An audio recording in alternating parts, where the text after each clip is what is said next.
squatting in a warehouse. I had no hot water, no electricity. I was like, in a bad spot. I was hooked on drugs.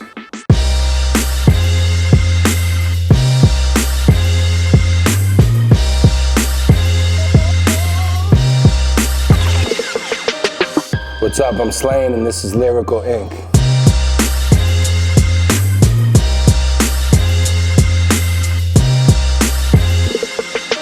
My name is Slaine. I'm from a group called Coka Nostra, another group called Special Teamz from Boston, Mass.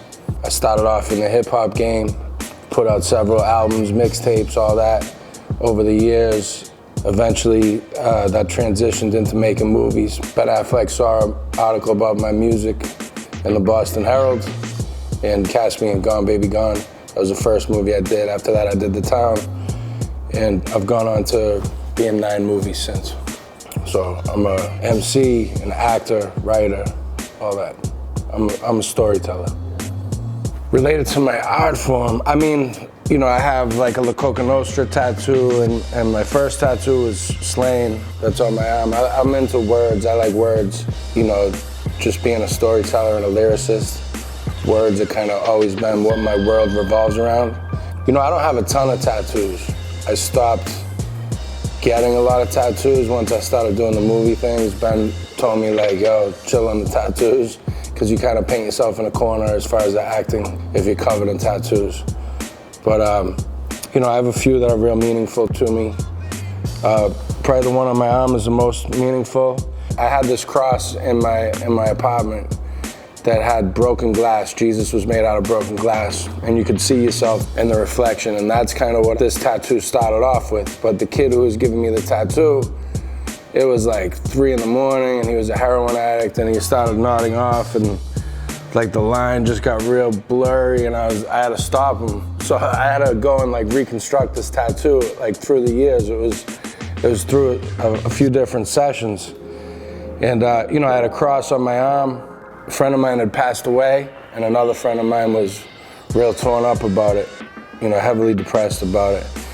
And, he was upset that I had a cross on my arm, and we were tight. And he thought that I should get something through the cross, and it kind of evolved into like a theological discussion. And, a week later, he killed himself. And I kind of blamed myself for it, that I wished I could have done something. And this tattoo then evolved after that. And I put Lord Forgive Me above it. And Caves from Brooklyn Made Tattoos in New York. Caves a friend of mine for a long time.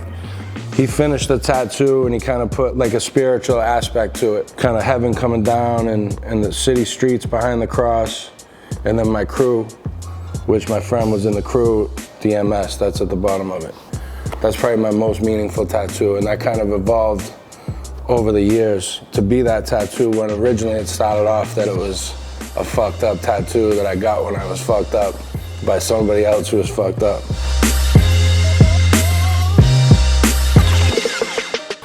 Another tattoo that means a lot to me is it says Perseverance on my chest. I got that on tour in 2008.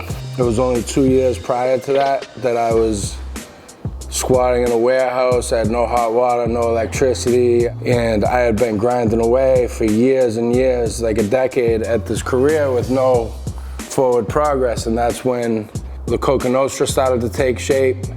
I ended up getting into the movies, and my life changed rapidly. So when I was out on tour, I got this tattoo across my chest that said Perseverance, and then, as things started to change and grow for me, I added 1 in a million on top of it, so it says 1 in a million Perseverance. The reason I got that right where I got it is because, whenever shit is looking fucked up for me, or I feel, like giving up, every day when I look in the mirror, I have to see that tattoo right there, 1 in a million Perseverance. And it's kind of like, it's a reminder to myself to keep pushing forward, because no matter how dark things look, if I just put the work in and stay with it and have faith, then things will turn around. This is Slaine, and this is my Lyrical Ink. Yeah.